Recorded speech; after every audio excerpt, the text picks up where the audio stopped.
Movie की starting में हमें ताइवान के एक फोकलोर के बारे में बताया जाता है जो कि ताइवान के मिस्टीरियस पहाड़ों के बारे में था। फोकलोर कुछ ऐसा है कि ताइवान में कुछ मिस्टीरियस पहाड़ हैं जिनको डेंजरस माना जाता है क्योंकि वहां पर अक्सर लोग गायब हो जाते हैं और फिर खत्म हो जाते हैं। जो भी इंसान वहां पर खत्म होता है उसकी स्पिरिट उसी पहाड़ पर भटकती रहती है और जो लोग वहां पर खत्म होते हैं ना ही उनके शरीर बचते हैं और ना किसी को मिलते हैं और पीछे रह जाते हैं तो उन लोगों का गुस्सा, दर्द और दुख, और जो भी वहां से गुजरता है वो स्पिरिट्स अपना गुस्सा वहां से गुजरने वाले लोगों पर निकालती हैं। और अगर आपने एक गलत कदम ले लिया तो पीछे मुड़ने का कोई भी चांस नहीं मिलेगा। खैर, इसके बाद कहानी 2019 में चायो नाम के एक माउंटेन पर शुरू होती है जहां पर हम एक लड़के को देखते हैं जो कि उस पहाड़ पर हाइकिंग करने के लिए आया हुआ था और वहां पर वो भटक गया था। उसको काफी प्यास लगी हुई थी और तभी उस लड़के को वहां पर एक येलो रेनकोट पहना हुआ एक आदमी दिखता है और वो लड़का उसका पीछा करने लगता है क्योंकि वो काफी क्यूरियस था। अब देखो, वो लड़का वहां पर काफी दिनों से भटक रहा था, उसे काफी प्यास लग रही थी और गर्मी लग रही थी, तो वो अपने कपड़े उतार कर उस आदमी का पीछा करने लगता है।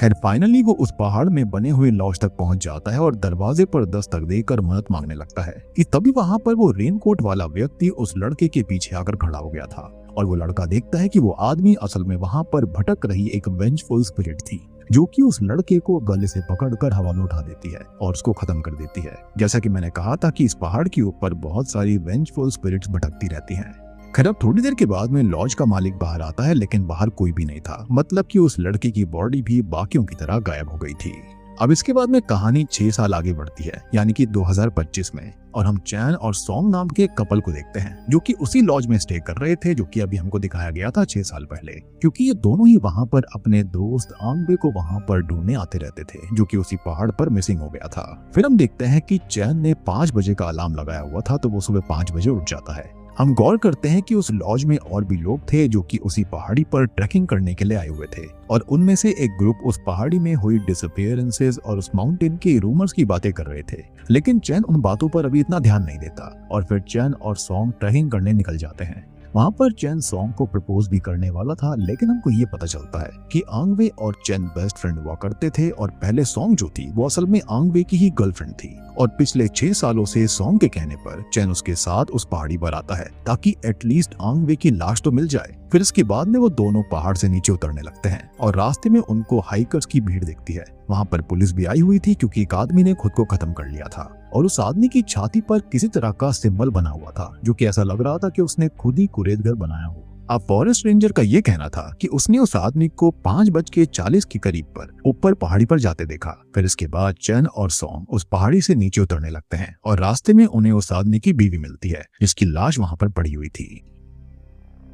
खैर, अब वो दोनों ही वहां पर नीचे उतरना कंटिन्यू रखते हैं, लेकिन वो वहां पर खो गए थे कि तभी उन दोनों को कुछ आवाज सुनाई देती है और सॉन्ग जमीन पर बहुत सारे कीड़ों को देखती है जो कि काफी वियर्ड सी चीज थी। फिर वो दोनों थोड़ा सा आगे जाते हैं तो उनको एक आदमी दिखता है जो कि दूर बैठा हुआ था और वो उन दोनों को वहां से बाहर निकलने का रास्ता बताता है। अब वो उन दोनों को उसके साथ चलने के लिए कहता है। फिर अचानक ऊपर से एक रेवन बर्ड आकर नीचे गिर जाती है जिसके अंदर कीड़े रेंग रहे थे। Damn, this raven bird again. और तभी अचानक से होता यह है कि वो आदमी भी वहां से गायब हो जाता है, तो वो दोनों उस आदमी की बताई हुई डायरेक्शन में ही चलने लगते हैं और थोड़ी ही दूर उन दोनों को एक पत्थर दिखता है जो कि एक ढलान के ऊपर था और उसी पत्थर के पास वही रेनकोट वाला आदमी भी होता है जो कि शुरुआत में दिखाया गया था। और सॉन्ग को अचानक से पता नहीं क्या हो जाता है, वो उस पत्थर पर चढ़ने लगती है और वो उस पत्थर से नीचे गिरकर खत्म भी हो जाती अगर चैन उसको नहीं बचाता। अब इसके बाद में सॉन्ग होश में आ गई थी और चैन को समझ में आ गया था कि उस पहाड़ी के बारे में वो सारी कहानियां सच्ची थी जो कि वो सुन रहा था। फिर वो दोनों ही उस पहाड़ी से नीचे उतर जाते हैं और अपनी कार में बैठकर वहां से जाने लगते हैं, लेकिन चैन को अभी भी समझ में नहीं आ रहा था कि सॉन्ग को आखिरकार वहां पर हुआ क्या था।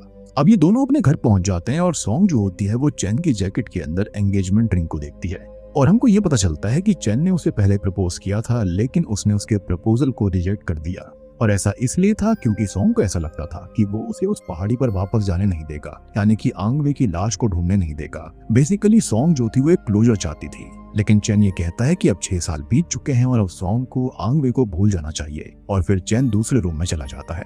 अब तभी हमको पास्ट का सीन दिखाया जाता है जहां पर हमको पता चलेगा कि आखिरकार आंगवे के साथ हुआ क्या था। तो 6 साल पहले हुआ ये था कि आंगवे, चैन और सॉन्ग उस माउंटेन पर हाइकिंग करने गए थे, यानी कि 2019 में। तब वहां पर सोल कॉलिंग रिचुअल परफॉर्म हो रही थी, फिर भी वो तीनों उस माउंटेन में हाइकिंग करने चले गए, जबकि ऐसा मना करा गया था करने से। वहां पर उन्होंने कुछ लोगों को सोल कॉलिंग रिचुअल परफॉर्म करते देखा, जिसमें वो लोग एक बकरे का सैक्रिफाइस दे रहे थे और हर तरफ एक अजीब सा सिंबल भी था। खैर, वो सोल कॉलिंग रिचुअल उसी लड़के के लिए थी जो कि मूवी की स्टार्टिंग में यानी कि 2019 में ही गायब हुआ था, और ये लोग भी 2019 में ही हाइकिंग करने गए थे। खैर, अब ये तीनों इस रिचुअल को देखकर काफी डर जाते हैं और उनकी वजह से वो रिचुअल ठीक से नहीं हो पाता और वो तीनों डर कर वहां से भाग जाते हैं। अब सोल कॉलिंग रिचुअल क्या है तो मैं आपको बता देता हूँ। जब ताइवान के मिस्टीरियस माउंटेन्स में कोई भी गायब हो जाता है या फिर खत्म हो जाता है तो वो व्यक्ति और उसकी बॉडी कभी नहीं मिलती। फिर अगर गायब हुए पर्सन के फैमिली मेंबर्स या फिर दोस्त किसी प्रीस्ट को बुलाकर सोल कॉलिंग रिचुअल करवाते हैं तो इससे होगा ये कि अगर गायब हुआ व्यक्ति जिंदा होगा तो वापस लौट आएगा, और अगर वो खत्म हो गया होगा तो उसकी लाश कुछ दिनों के बाद में अपने आप पहाड़ी पर आ जाती है। फिर इसके बाद हम प्रेजेंट टाइम में आ जाते हैं यानी कि 2025 में ही, और हम देखते हैं कि चेन सोफे पर बैठा हुआ था और उसे बाहर से किसी की आवाज आ रही होती है।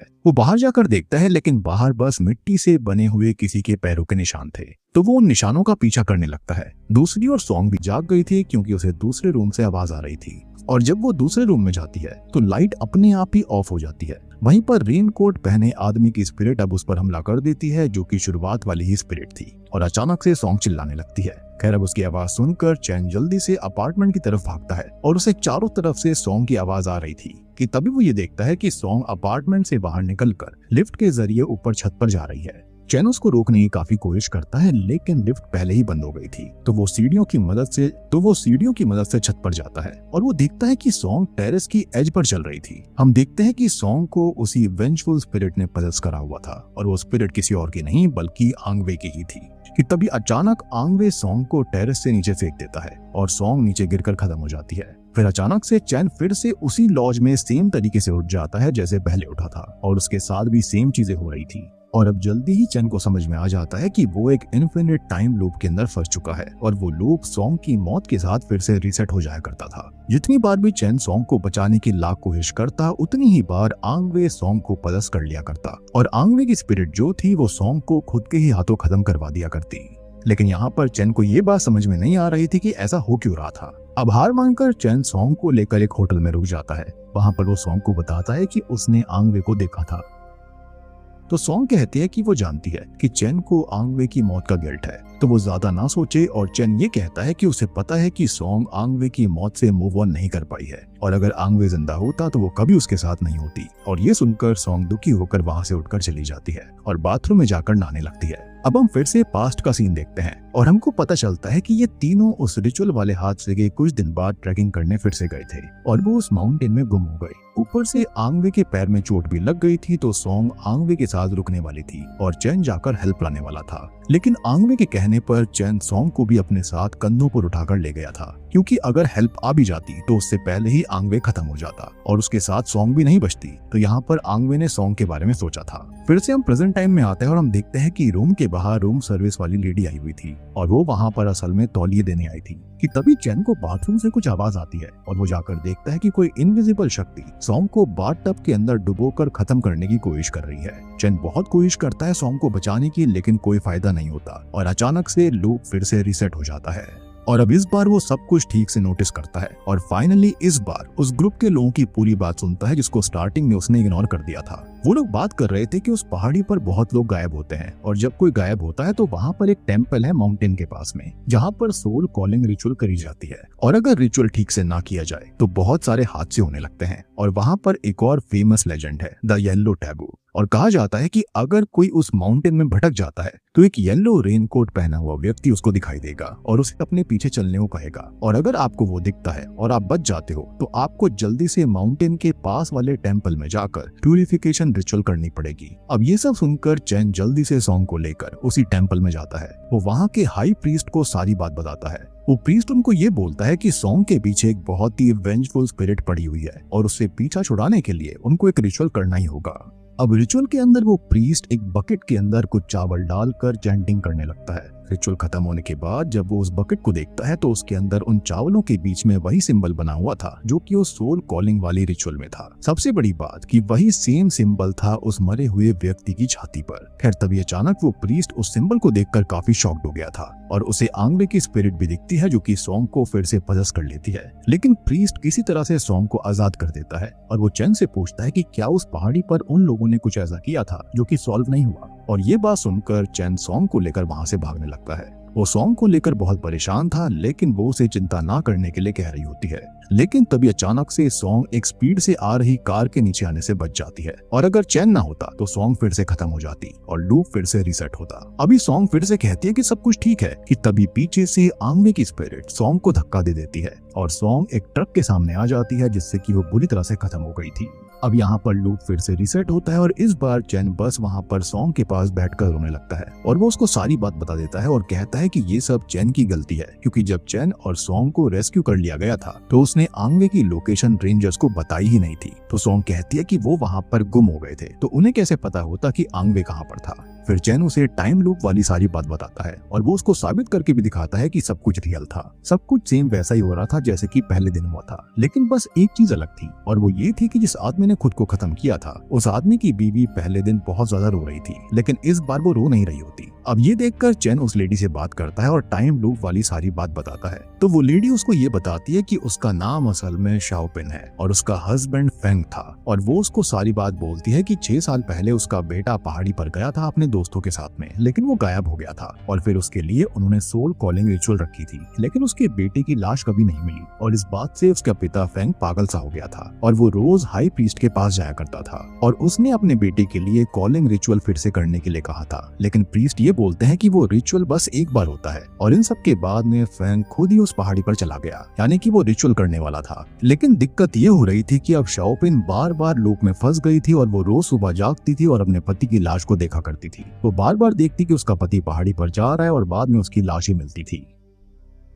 अब देखो यहाँ पर वियर्ड बात ये थी कि इनके लूप जो थे वो एक साथ कैसे चल रहे थे क्योंकि ऐसा तो होना ही नहीं चाहिए था। खैर इन सब चीजों का पता लगाने के लिए चैन अब खुद ही उस पहाड़ी पर जाता है कि आखिरकार इनके लूप ऐसे चल क्यों रहे हैं और वो एक ही वक्त में क्यों अटके हुए थे और सॉन्ग शाओपिन के साथ उसके घर चली जाती है। खैर तभी पहाड़ी पर चैन को वो जगह मिल जाती है जहाँ पर फेंग ने वो रिचुअल परफॉर्म किया था और वहाँ पर फेंग ने घास से बनाकर अपने बेटे की डॉल भी रखी थी और साथ में एक पेपर पर वही सिंबल भी बना हुआ था जो कि उसकी छाती पर था। अब उधर पिन के घर में सॉन्ग पिन के बेटे की पिक्चर्स देखती है और उधर चैन को उस डॉल पर पिन और फेंग के बेटे की पिक्चर मिल जाती है और यहाँ पर एक शॉकिंग ट्विस्ट आता है। असल में 6 साल पहले जिस व्यक्ति की सोल कॉलिंग रिचुअल आंगवे, सॉन्ग और चैन ने डिसरप्ट करी थी वो फेंग और पिन के बेटे की ही थी और ये बात चैन पिन को कॉल करके बताता है और तभी पीछे हम पजेस्ड हुई सॉन्ग को देखते हैं जो कि दूसरे रूम में जाकर अपना सर एक दीवार से मारने लगती है और ऐसे ही सॉन्ग खत्म हो गई थी और चैन को फोन के ऊपर बस पिन के चिल्लाने की आवाज आ रही होती है जो कि सॉन्ग को देखकर बहुत ही ज्यादा घबरा गई थी कि वो ऐसा क्यों कर रही है और तभी अचानक से लूप फिर से रीसेट हो जाता है। चैन अब निराश होकर वहीं लॉज में बैठ गया था और वहाँ पर पिन आती है और वो चैन पर चिल्लाने लगती है, अपना गुस्सा निकालने लगती है और कहती है कि वो जल्दी से जल्दी जाकर फेंग को बचा सकता है और अगर वो फेंग को वो रिचुअल करने से रोक लेगा तो सब कुछ ठीक हो जाएगा, लूप खत्म हो जाएगा। यानी कि बस इन दोनों को पता था कि आखिरकार यहाँ पर हो क्या रहा था क्योंकि इन दोनों के लूप, इन दोनों के वक्त जो थे वो आपस में अटके हुए थे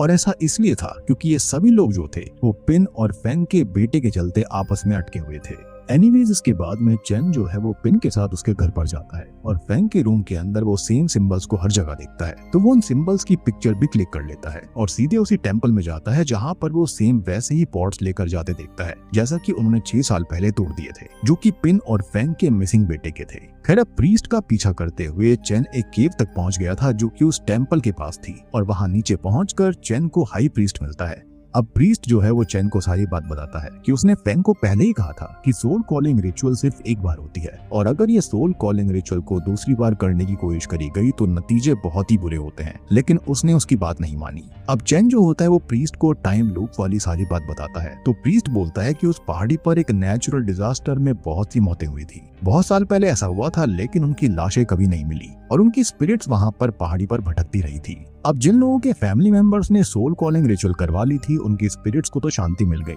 लेकिन कई लोग थे जिनके लिए कोई भी नहीं आया, तो उनकी स्पिरिट्स अभी भी वहीं पर भटक रही हैं और वो एक खास पर्सन को चूज करती हैं। और फिर ये स्पिरिट जो होती हैं वो उनके चूज किए हुए व्यक्ति के करीबी इंसान को एक ऐसे टाइम लूप के अंदर फंसा देती हैं जो कि तब तक खत्म नहीं होता जब तक वो व्यक्ति उस बात को भूल ना जाए जो कि वो बहुत सालों से मन में लेकर घूम रहा हो। और अगर चैन को इस लूप से बाहर निकलना है तो उसे पुरानी सारी बातें और जो कोई भी गिल्ट उसके मन के अंदर है उससे मूव ऑन करना होगा। फिर इसके बाद चैन पहाड़ी पर जाता है और हमको फ्लैशबैक के अंदर दिखाया जाता है कि आखिरकार क्या हुआ था। तो असल में उस दिन चैन अकेला जा रहा था हेल्प लाने के लिए और आंगवे के साथ सॉन्ग रुककर उसका ध्यान रख रही थी। अब वो दोनों उसी जगह पर बैठे हुए थे जहाँ पर मूवी की स्टार्टिंग में चैन और सॉन्ग को वो रेनकोट वाला आदमी लिखा था और वो रेनकोट चैन ने ही आंगवे को दिया था। खैर वहां पर उस पत्थर पर सॉन्ग को एक स्पिरिट दिखी थी और वो उसे एक इंसान समझकर उसके पास जा रही थी और अभी चैन भी पास में ही था, तो उसे किसी के नीचे गिरने की आवाज आती है और वो अपने पीछे देखता है कि सॉन्ग और आंगवे नीचे गिर गए थे और आंगवे तो नीचे गिरते ही खत्म हो गया था। लेकिन ये बात चैन को नहीं पता थी क्योंकि चैन उस दिन सॉन्ग को उठाकर पहाड़ी से नीचे आ गया था, यानी कि पूरी बात ये थी। और उसके दिल में ये गिल्ट था कि आंगवे इसलिए खत्म हुआ था क्योंकि चैन उसे वहीं पर छोड़ गया,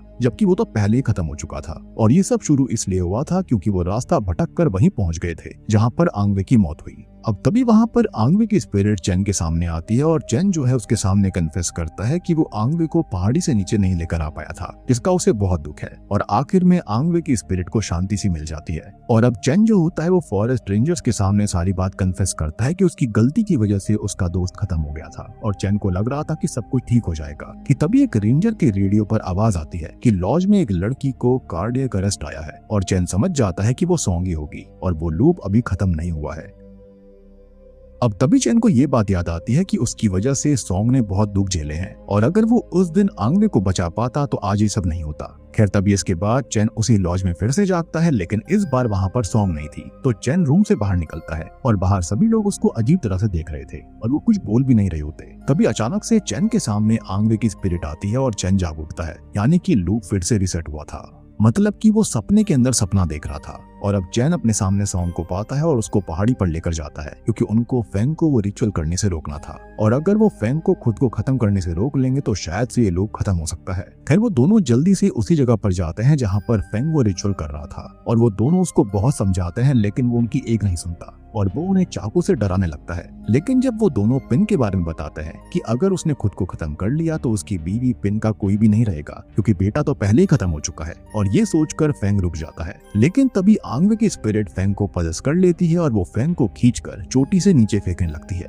और चैन बहुत कोशिश करता है फेंग को बचाने के लिए, लेकिन कोई फायदा नहीं होता, यानी कि आंगवे की स्पिरिट कुछ और ही चाह रही थी। खैर तभी वहां पर अचानक से आंगवे की स्पिरिट फिर से आती है और वो जो कुछ भी इन सब के साथ कर रहा था इससे एक बात तो क्लियर थी कि वेंजफुल स्पिरिट्स के अंदर सिर्फ दो ही फीलिंग्स बचती हैं, एक है वेंजेंस और दूसरी है हेट्रेड। खैर अब चैन और सॉन्ग वहां से बचकर भागने लगते हैं और रास्ते में होता यह है कि सॉन्ग के पैर में चोट आ जाती है, तो चैन उसे अपने कंधों पर उठा लेता है जैसे कि उसने आज से कई साल पहले किया था। लेकिन थोड़ी दूर जाकर वो उसे नीचे उतार देता है क्योंकि चैन के पेट के अंदर वो चाकू लग गया था जो कि फेंग के हाथ में था, और ये तब हुआ होगा जब वो फेंग को बचाने की कोशिश कर रहा था, वो सामने आ गया था। अब तभी चैन जो होता है वो सॉन्ग को वहां से जाने के लिए कहता है और वो उसको ये बोलता है कि सॉन्ग को बचाने के लिए उसे खुद की जिंदगी कुर्बान करनी होगी, और ये बोलकर वो वहां से जाने लगता है। लेकिन सॉन्ग चैन को उसे प्रपोज करने के लिए कहती है, तो चैन उसको प्रपोज कर देता है और वो हाँ भी कर देती है। मतलब कि सॉन्ग को फाइनली एहसास हो गया था कि चैन उससे बहुत प्यार करता है। खैर इसके बाद में चैन जो होता है वो सॉन्ग को वहां से जाने के लिए कहता है और खुद पहाड़ी के अंदर जाने लगता है। और तब हमको एक बात पता चलती है कि असल में हाई प्रीस्ट ने उसको एक बात और बताई थी कि अगर उसे इस टाइम लूप को खत्म करना है, वो भी परमानेंटली, तो उसे एक बहुत ही बड़ा बलिदान देना होगा और वो सैक्रिफाइस चैन को अपनी जिंदगी का देना पड़ेगा। इससे होगा ये कि चैन को अपनी किस्मत बदलने का एक मौका मिलेगा और उसमें वो सिर्फ एक ही चीज को चेंज कर सकता है। खैर तभी हमें पास्ट का एक विजन दिखाया जाता है और दोस्तों अभी यहाँ पर खुलते हैं इस मूवी के असली पत्ते। हमको पता चलता है कि असल में कई साल पहले उस दिन सॉन्ग को स्पिरिट ने पजस कर लिया था जो कि उसे उस पत्थर पर दिखाई दी थी, और जब आंगवे ने सॉन्ग को रोकना चाहा था तो सॉन्ग ने उसको धक्का दे दिया था, जिस वजह से आंगवे का सर जो था वो एक पत्थर पर जा लगा और आंगवे वहीं पर खत्म हो गया था। और इस पूरे टाइम आंगवे की स्पिरिट सॉन्ग से अपनी मौत का बदला ले रही थी, यानी कि आंगवे की मृत्यु चैन की वजह से कभी हुई नहीं थी, यानी कि चैन तो इसमें कभी इन्वॉल्व था ही नहीं, और इसी वजह से चैन के कन्फेस करने के बावजूद भी आंगवे की स्पिरिट को शांति नहीं मिली थी, और इसलिए ही सॉन्ग की मौत के साथ बार बार ही लूप रीसेट हो रहा था। क्योंकि अगर गलती चैन की होती तो आंगवे उसको खत्म करता, ना कि सॉन्ग को। सबसे बड़ा ट्विस्ट यही था कि असल में सॉन्ग को किसी स्पिरिट ने पजस कर लिया था, जिसके चलते उसने यहाँ पर आंगवे को खत्म करवा दिया। अब आंगवे की स्पिरिट वेंचुअल बन गई थी, जो कि सॉन्ग से बदला लेना चाह रही है। खैर, प्रेजेंट टाइम के अंदर चैन एक नुकीले पत्थर को उठाकर अपनी छाती पर वही सेम सिंबल बनाने लगता है जो कि यहाँ पर फेंग ने बनाया था और हर जगह मिला था। और अचानक से अब वो जमीन पर गिर पड़ता है और वो अपनी जिंदगी की कुर्बानी दे देता है, जिसके चलते ये लूप टूट गया था और वो सॉन्ग को भी बचा लेता है। फिर हम सॉन्ग को देखते हैं जिसे रेस्क्यू करके हॉस्पिटल लेकर जाया जा रहा था, यानी कि इस बार सॉन्ग खत्म नहीं हुई। और तभी हम पिन को भी देखते हैं जो कि अपने घर में बैठकर फेंग का इंतजार कर रही थी। और तभी वहां पर फेंग भी सही सलामत आ जाता है, यानी कि उसका भी लूप टूट गया था। माइट भी फेंग को भी एहसास हो गया होगा कि उसकी कुर्बानी का कोई फायदा नहीं होगा और उसके बाद में उसकी बीवी का क्या होगा, जिसके चलते वो वापस लौट आया। अब इसके बाद में सॉन्ग को हॉस्पिटल में दिखाया जाता है, जो कि चैन की मृत्यु से बहुत दुखी थी और वो याद कर रही थी कि आंगवे की मौत के बाद पहली बार चैन ने ही उसको हंसाया था। और फिर सॉन्ग के पास डॉक्टर आकर कहती है कि क्या सॉन्ग ही चैन की एक लौती है, और ये बात ये इंडिकेट करती है कि चैन अब जिंदा नहीं रहा था। ये सुनकर सॉन्ग बहुत रोने लगती है। खैर, अब इसके बाद में हम एक पोस्ट क्रेडिट सीन को देखते हैं, जहां पर चैन के सैक्रिफाइस की वजह से चैन को पास्ट में जाकर एक चीज को चेंज करने का मौका मिला था। और बिना कुछ सोचे चैन ने आंगवे और सॉन्ग को उस जगह पर जाने से रोक लिया था जहां पर वो सोल कॉलिंग रिचुअल हो रही थी, यानी कि फेंग के बेटे की। और ऐसा करके वो खुद को और अपने फ्रेंड्स को पिन और फेंग के बेटे की रिचुअल को डिसरप्ट करने से रोक लेता है। फिर इसके बाद में वो सॉन्ग को गले लगा लेता है और वो तीनों वहां से अपने घर वापस जाने लगते हैं। और वहां पर हम फेंग और पिन को भी देखते हैं, जो कि अपने बेटे की रिचुअल कंप्लीट करके घर जा रहे थे, यानी कि शायद से बाद में उनको अपने बेटे की बॉडी मिल गई होगी, जिसके चलते फेंग को खुद को खत्म करने की जरूरत ही नहीं पड़ी थी। और इस तरह से उनका भी लूप टूट गया था, यानी कि जो कुछ भी गड़बड़ हुई थी वो 2019 में करी गई थी, यानी कि सॉन्ग, चैन और आंगवे ने उस रिचुअल को डिसरप्ट कर दिया था, जिसके चलते ही ये सारा कांड हुआ। और अब फाइनली चैन ने उस चीज को होने से ही रोक दिया था, जिसके चलते ये सारी चीजें हुई थी। इसी के साथ में ये मूवी यहीं पर खत्म हो जाती है। तो दोस्तों, ये थी the haunted mountain yellow taboo film की कहानी। उम्मीद करता हूँ कि आपको ये फिल्म पसंद आई होगी। उम्मीद करता हूँ कि आपको वीडियो पसंद आई होगी। पसंद आई है तो वीडियो को लाइक कर दो, चैनल के ऊपर नए हो तो सब्सक्राइब कर लेना। तो मैं आप सबको मिलता हूँ अगली इंटरेस्टिंग वीडियो के साथ में।